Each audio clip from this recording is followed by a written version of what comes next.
You're listening to Two Guys Talking Wine with Michael Pinkus and Andre Prue. Michael. Andre. I spent a good chunk of the past week in some vineyards in Niagara. Oh, which ones?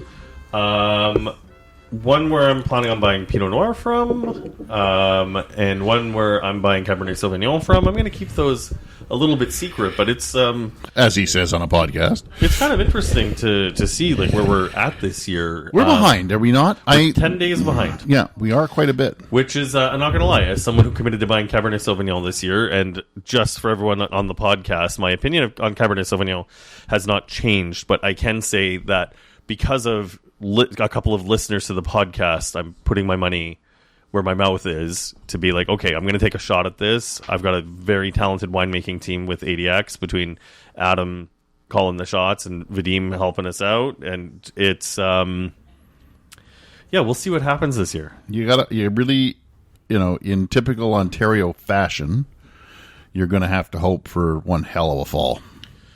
Well, or the other thing is I can convince my Cabernet Sauvignon grower that we go Stratus style and just let it hang until December and see what happens. Or you change the face of your rosé. That's the other option, right? Oh, listen, it's fascinating. This is something I would say to anyone who has the opportunity to be in Niagara at this time of year. And I'm going to say this to you as well, Michael, because I don't know how much you've done this. But I walked through the Cabernet Sauvignon vines, and the fruit's all green. They haven't hit veraison yet like some of the other ones. But I did taste some of the fruit, and it is wild how at this time of year, the berries just taste like everything you don't want Cabernet Sauvignon to taste like. But the thing is, it has those flavors. Like when you taste a poorly made or an underripe Cabernet Sauvignon from Ontario, it's got that like red bell pepper and the really bitterness to it. Yeah.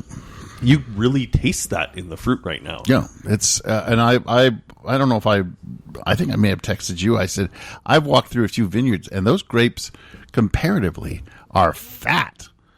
Like, yeah, the clusters of Pinot Noir are looking pretty tight already. So for all the Pinot Noir growers, we need to pray for a nice dry stretch here while stuff ripens, because like we really don't want those clusters to be exploding. And I need a certain amount of Pinot to make wine this year. I was looking at it like there's some pretty fat berries out there. Thank God they're not being chased by bears or anything. But we're not here to talk about Niagara. I just thought it's important that we remind people that while we have been working a little bit ahead on the podcast, we are still keeping track of what's happening at home, keeping the fires burning. So we'll see what this. I'm a little bit fearful of this vintage, and I have no skin in the game whatsoever. So I mean, it just cements the varieties that I've chosen to work with, which are Pinot Noir, Chardonnay. We're adding Gamay to it this year. I'm making another small batch of Riesling this year. And the thing is, I'm not worried about those four. Like we're working with 5 different grapes this year, and it's the biggest harvest that ADX has ever done. We might be making 6 wines this year, but the only one I'm anxious about is the Cabernet Sauvignon. But I'll be honest, Michael, I'm not super anxious about it. Like we'll roll with the punches, but like we're not gonna make a bad Cab Sauv. We're gonna find a way to pull it out, but we might just need to let the fruit hang until later than anyone would want. I have heard through the grapevine, no pun intended, or maybe pun intended, that there's a movement afoot out there that we should be ripping out things like Cab Sauv and putting Gamay in the ground. I think any grape grower in Ontario should go back to our Legacy series and listen to the interview with Len Penichetti at Cave Spring, where he speaks passionately, strongly, and also pragmatically about the philosophy of what's happened at Cave Spring. And I think, Cave Spring has never been a winery that we would look down our nose at. The wines have always been good at Cave Spring, but we can definitely say that even since we've done that interview with Len, the quality of the wines have gotten better, more consistent. The portfolio has gotten tighter. Correct. And they with 5 grape varieties. That's it. Forget the Vine Hospital No more Vine Hospitals. Let's go with that. But we're not talking about Niagara. We're here to talk about Italy. You have a wine in my glass. I want to put one more plug in before we move on, because we are going to talk about an Italian winery. But I would like to, for all those wineries listening out there from Ontario making a VQA wine, we do have the ultimate... Whoa. Not just VQA. We had someone call us out on that. Yeah. So if you make a wine where the fruit is 100% grown in Ontario, So none of that international shite. Yep. If you're a tiny winery and you think you make Ontario's ultimate wine and you haven't gone through VQA, we will take it. But you've got to show us that the fruit was grown in Ontario. True enough. And so that is the Ultimate Wine Championship. Ontario's ultimate wine. You named it. So I can never get my head around it. But if you do make that wine, you gotta go to our new website, and it is Ontario'sUltimateWine.com. And check out the rules and get us your wine before the end of September. That's it. Okay, good. See, you were the one who dealt with the website too. So today we're going to be talking about Capezzana. And I really have to. I love when you find like an Italian name or word that you like. You just say it in the most obnoxious way possible. I get right into this. I didn't do the hand thing though, so no one can see this. But I'm doing the hand thing while I'm saying doing that. But the thing is, if I say doing the hand thing with Italians, everyone knows exactly what I'm doing. You're saying. Look, this interview was done on a rooftop on a windy day, so I know you told me not to, but due to some magic. Andre was able to actually get me some clips from the winery, and we're going to start by opening a wine, a Capezzana 2020 Villa de Capezzana, DOCG so Carmignano. Ridiculous. While our guest introduces herself and the winery. I'm Beatrice Contini Bonacossi from Tenuta di Capezzana in Carmignano in Tuscany. So our Capezzana is a very, very old winery. My sister found a document in the archive in Florence. It's a parchment written in Latin where they describe Capezzana the same kind of winery, farm history with wine production and oil production, and we're talking about 804. Over 1,200 years. But then the very important time was during the Renaissance, because the Carmignano was the area where the Medici family were moving their property. There are many Medici villas around in Carmignano. The main two are Artimino and Poggiocagliano. And they surrounded the property, the wall called Barco Reale. We had many different owners, and my family bought Capezzana in 1926. And in the cellar there was a 1925. They kept. So this year is 100 years of Carmignano, our Villa di Capezzana. And then after my great-grandparents, my grandfather took over. Then my father, he was the one that did a lot for Carmignano. So what we have in the glass is the 2020 Villa. From Carmignano. Mm-hmm. Now, she talks about being a 100-year-old winery at the moment, or the family has owned it for 100 years. And I actually did get to taste that 1925. And I'll be honest with you, I was skeptical about a 100-year-old wine. You know what? Let's circle back to that, because I want to, I'm tasting this blind with some of my glass right now. I know we've got a couple of clips to roll through, but once we know a little bit more about the winery, let's come back to the 1925 so I can quiz you on what it tasted like and what's going on, because it's I know how we're going to set that up, but let's come back to that. You want to come back to that? All right, we'll come back to what 1925 tastes like. What do you think of this wine right now? It's extremely tannic. Yes, there's no doubt about it. I'm not sure of the varieties. We are talking about Tuscany here right now, if I'm not mistaken. Oh, look at me! I'm finally getting my Italian geography. It smells like there is some Sangiovese in it. It's got a bit of that very ripe tomato stem, but it's a lot of darker fruit. It almost feels like it might be like a Cab Sauv Sangiovese blend. So again, I'm going to put that on the back burner. Awesome. So, well, you asked. I did, and I wanted to know what you thought. So we're going to let that simmer along with the 1925. But I thought it would be interesting to dive into something that we talk about here.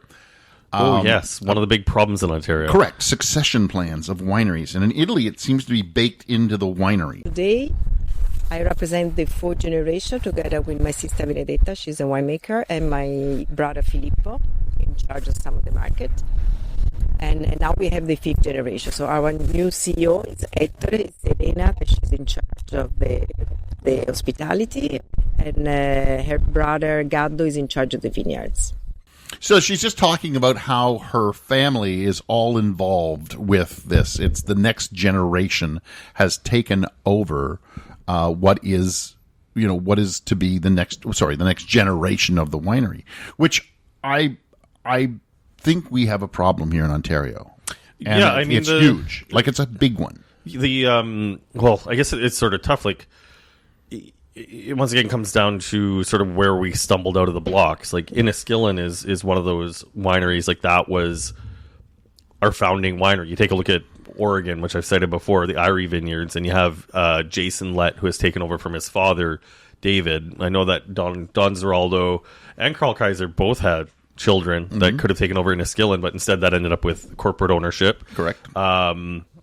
It's just like it doesn't look like there's a lot of people in line in a rush to take over these businesses. And just this week, I took a WhatsApp message from a winemaker friend in Burgundy, she's the second generation, as far as I know. She might go farther back, but I know she took the business over from her father, and now her daughter is 19 and looking to do vintages elsewhere. So her daughter's getting ready to take the reins already. So it's just built in there. Everything is baked in. Like, if you think about it, Peller just sold. So it's been Andrew Peller, John Peller, boop, gone. Yep. Featherstone, obviously, sold. We've talked about that before. But think of all the wineries here that have sold because they did not have anybody who seemed to want to take it over. Yeah. And does that mean that Ontario is not profitable? It's not a business people want to get into. It's not a business the kids want to get into, if they have kids at all. Is it something people just get into, as they say, as a hobby farm, or the lifestyle, and don't think of what's going to happen afterwards? I don't know what the answer to any of these questions are. I think you checked a lot of the boxes, right? And I mean, we're at the point where a lot of people don't realize this. I've been running ADX since 2015. 2017 was the first vintage that we got things serious, but like, this company's been running since 2015, and it's very much a side hustle. And yeah, like, we're seeing decent growth, and the business is doing okay, but it's really, really hard to scratch those two pennies together to make a dime. Yeah. And apart from that, it's just like there's so many other factors at play, like the next generation not being as interested in alcohol. But I kind of take that with a grain of salt, because we're not going to see wine disappear off the face of the planet. It just means fewer people are going to be drinking. But I had read something that we got so used to it during the pandemic, and the sales went skyrocketing so high that we just figured, or people in the wine business figured, that's where it was going to stay. Yeah. And it's just kind of settling back down. Sure, the younger are drinking less. We've talked about how they're going for experiences, more expensive bottles. But we're settling down where wine sales should kind of be. Yeah, and I mean, we're seeing I, for one, am not lamenting the struggles that entry-level wineries are facing. You guys are making shit wine. You've been making shit wine for years, taking advantage of customers, essentially packaging Coca-Cola. And I mean, in no way is wine good for you. We know that. We know wine's a drug. We know alcohol is a drug. Moderation is good. But, when you're mass-producing Plonk, like, the same thing with eating like a cut of ribeye. You don't eat ribeye every day. Eating that much beef fat's also not good for you. But it is tasty. But that's it. That's the sort of thing, right? Yeah. I know that was a bit of a nonsense rant and nothing new that we've said before, but it is frustrating when we hear the pride that comes with succession when we're talking to European winemakers. Exactly, and I think that there is very little of it.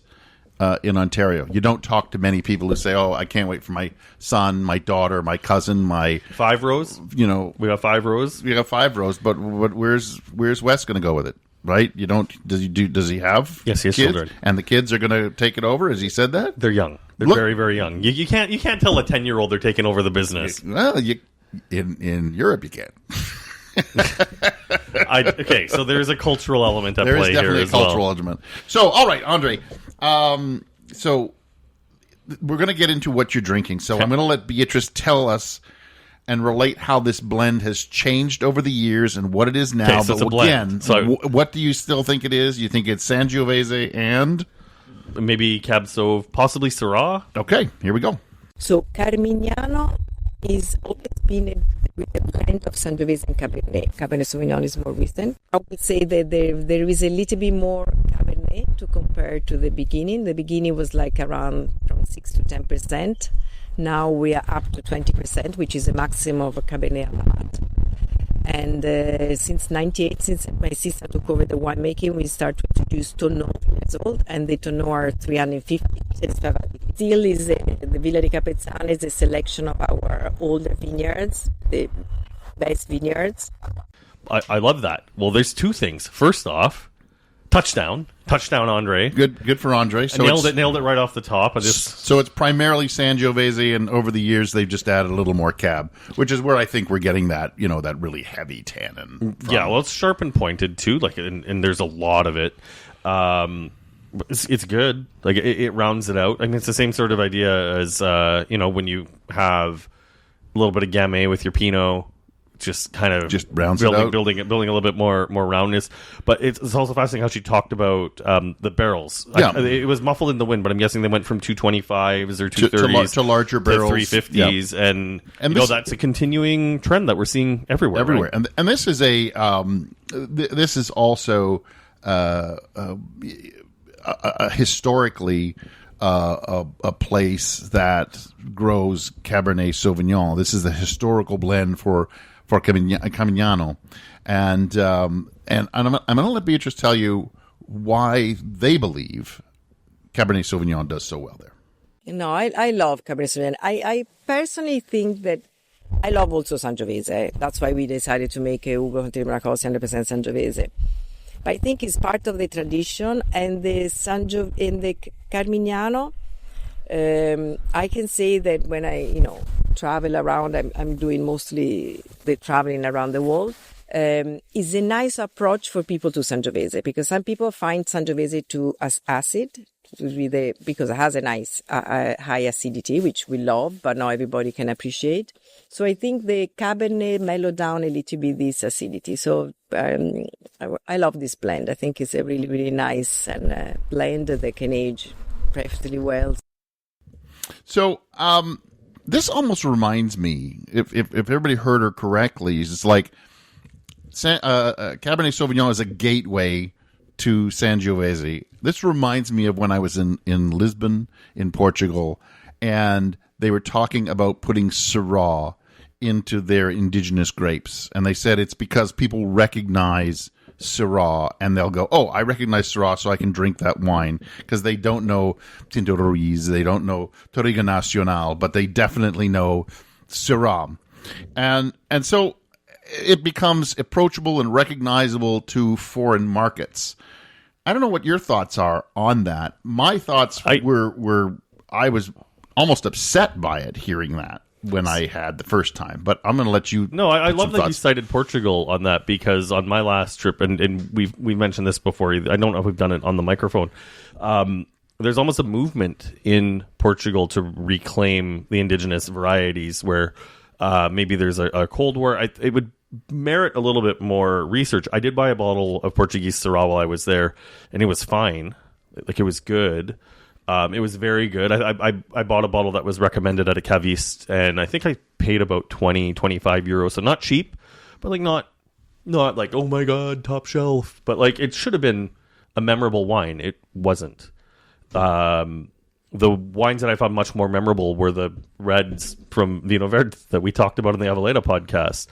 That the quality's gotten a lot better. It's just like harnessing the local flavor, the tannic structure, the acid, bringing in those sour red fruit flavors that you would absolutely expect from a cool climate. And that being said, I mean, with Bulgari as your flagship, you have defined Italy as a region where, I think we can start calling Cabernet Sauvignon less an international variety. And I'm sure every Italian is going to cringe at what I'm about to say, but we put pineapple on pizza in Canada, and that's become one of our things. So if Italians want to use Cab Sauv and call it theirs, I guess we can put pineapple on our pizza and call it ours. I don't know if I'm going to go that far. My thoughts at the time were why are you putting this lipstick on this? And it's not a pig. That's the problem. Why are you turning this? I don't know, there's no real good analogy that comes to mind. Well, you're going to say something nice about the wine? I am. I think the wine's lovely. And like I said, I like the fact that the Sangiovese is there, but it's rounded out. And, it's kind of tough because this is displaying a lot more of those green Sangiovese notes versus some of the other podcasts that we've done recently. Like, I'm still thinking about the Nobile, which is just so elegant and, like, not at all the tomato stem and just a very different style. So... yeah, there's all kinds of different styles of Sangiovese, especially from the Tuscan region. This is a Tuscan region. They grow cab. I find, especially in the Villa, it takes a long time to really come out and show its true self.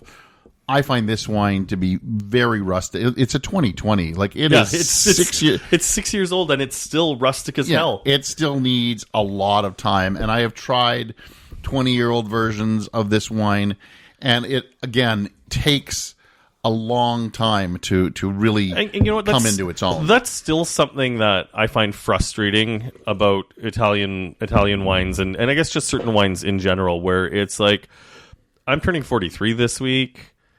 I don't really want to be stocking my cellar with wines that aren't at peak enjoyment until I'm 63. Like, one of the great things about my cellar, I've been in Hamilton now for 5 years. I made the career change 5 years ago. Is it's getting easier and easier to go to the basement on a Friday night or Saturday night and find a really nice bottle, because 5 years ago me made an investment on something that's ready to drink in 5 years instead of 20 years, right? Like, so we're drinking this one, which is the Cab, the Sangiovese, and the next wine that I'm going to pour for you, I pulled out of my own cellar.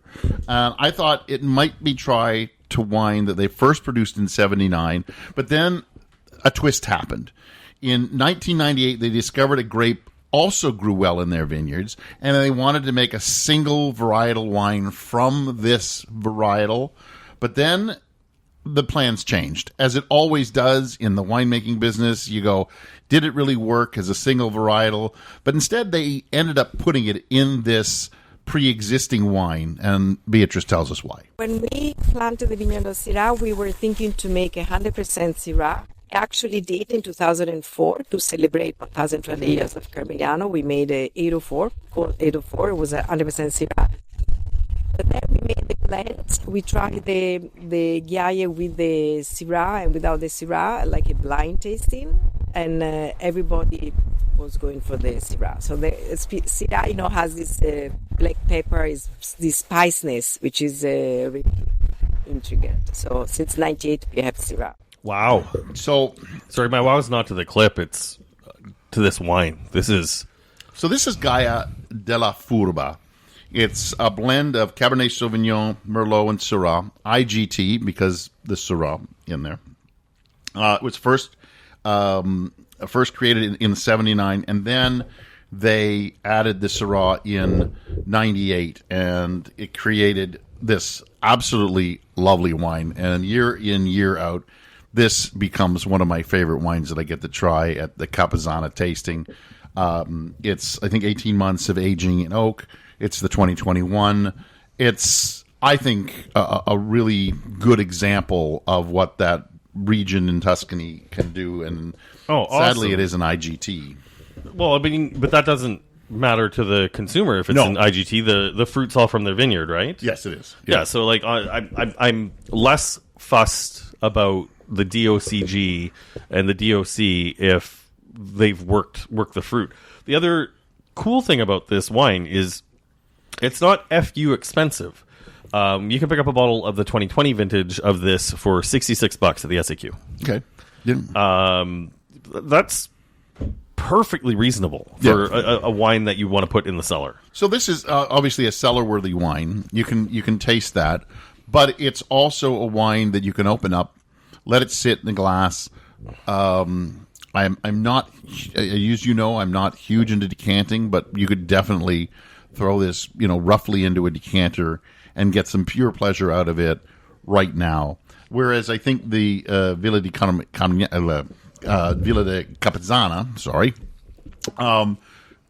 I think even if you threw it in a decanter, you'd need 3 days to get it to come about. Yeah, that would be one that, like, I would plan my day around it. Yeah, like I'm doing a ragu for dinner. Drive a bike to work kind of thing. No, Shake it around a little. But just like pull out the decanter at like 7, 8 in the morning when I'm making my morning coffee. Put it in the decanter, set it on the counter, or if it's a cool enough day, set it on the windowsill so it doesn't get too warm. And then hopefully by dinner time it's ready to go. But again, that's the hopeful. Whereas wait 20 years, or wait 20 years, or the Furba, which you could open up pretty much right away. So. Did you pick out those grape varieties? Did you pick out the Cab, the Merlot, and the Syrah, or was that... I think this one would have thrown me for a loop. I think just knowing it's Tuscany, I probably would have guessed that it was Sangiovese, but dealt with in a more delicate way, like maybe just like a semi-carbonic or like lighter on punch downs or pump overs. Just because like the tannin is velvet, like it rolls off the back of your tongue. It is like the polar opposite of the first wine. It does have some of the black licorice, yeah, but. The thing that's missing is just like I know that we've had some Sangiovese like with the Vino Nobile where it gets so dark it could push up on that. Like that's why that would be my guess. Yeah. So this is definitely it tastes like a Tuscan wine.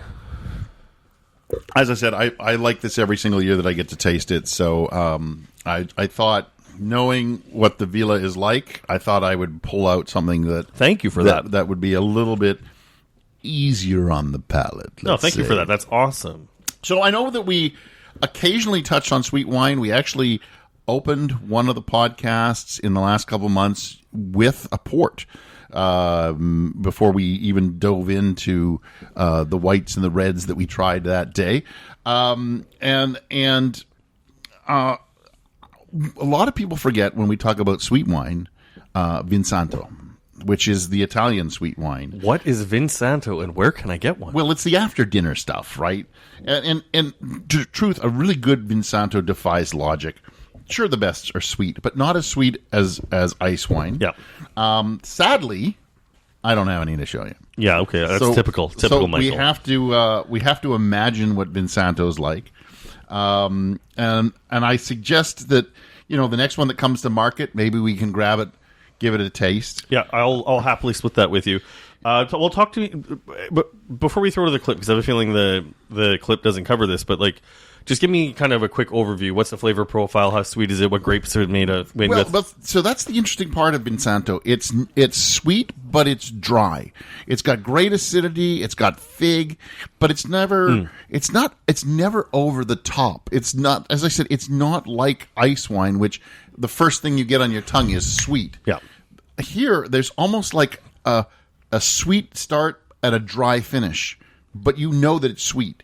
Like, it pairs perfectly well with biscotti, like absolutely perfect. And one of the things that they do there is they take biscotti and they dip it in the wine to give it a little bit of that sweetness. That's cool. So Capezzana does make Vin Santo, and it's a big passion for them. My sister, she goes there while the grapes are drying. She goes there 3 times a day to check the humidity. So open the window when it's dry. We have all the windows looking at the north, so coming from the mountains, the wind. She will close the window, put the fans on, and we also have air conditioning when it gets too humid. And even when it is in a barrel, in a caratello, because caratello is much smaller than a barrel, it's like 50 and 100 liters. She goes when it's really hot in the summer. She goes there in like a dinner time to open the window, and she will close it in there. So it's really like there is a lot of attention and a lot of passion behind this wine. I would say the Vin Santo and olive oil, they're 2 products that represent Toscan tradition. You don't make it for money. I love that they say that at the end. Olive oil and Vin Santo are those products that you don't make for money. Yeah. The 2 products that we tried, obviously they're making money off them. But if you're making olive oil and Vin Santo, it's a pure passion project. Cool. I mean, I'm curious to taste both, and I don't know how I've become that guy, but like the olive oil passion in this household's gotten fairly expensive. We always keep at least a few bottles of very nice olive oil in the house. I know when I travel, I always bring back olive oil. That's like the one bit of advice you and I both got from Conrad Edgebick. Yeah. You don't pay duty on olive oil, so fill up your suitcase. Yeah, fill your boots with it. That's it for Capezzana. Unfortunately, a bunch of that is lost in the wind. Literally. But I wanted to at least introduce you to these two wines, the winery itself, when the wines come through Ontario. Hopefully, one of these days you can, especially if you're starting a cellar and you're young, the Villa is going to be the wine that you're going to want. The Gaia del Furba will be the wine that you can taste. The soil, the land, and get a good idea of what their winemaking style is like. Again, I want to do that plug for the Ultimate Wine Awards. So get your wines in. Ontario's Ultimate Wine. Dang it, I can never. Are we going to turn this into a bit? Like, it's our award show. You should know the name of it. I gotta have OUW, Ontario's Ultimate Wine. I am going to get it tattooed to my knee. Well, because in short season, then I can look down and see it. It's always short season in this house. I'm Andre Prue at Andre Wine Review on social media. Give us some support on Patreon, patreon.com/2guystalkingwine. And I'm Michael Pinkus of michaelpincuswinereview.com. You can find me on social media as the Grape Guy most of the time. Otherwise, it's Michael Pinkus. Andre, thank you for everything you did. I would like to thank the Beatrice from Capezzana. Was it not Beatrice? No, she said Beatrice right at the beginning. Did you not listen to that? You're not listening I'm pretty either. sure she said Beatrice. No, she said Beatrice. She introduces herself as Beatrice. Good night. Thanks for listening. Please subscribe to Two Guys Talking Wine on iTunes. Two Guys Talking Wine is produced by Adam Duran and Ken Little. Hey, Michael. Andre? We fact check ourselves once in a while, eh? I don't know what you're talking about. I got a clip to play for you. From Beatrice. Well, I mean, when I've shaken her hand and said hello to her, she goes, she's Beatrice. But go ahead. I'm Beatrice Contini Bonacossi from Tenuta di Capezzana in Carmignano in Tuscany. There we go. I was right. You were wrong. But, that's, well, whatever. Okay, bye.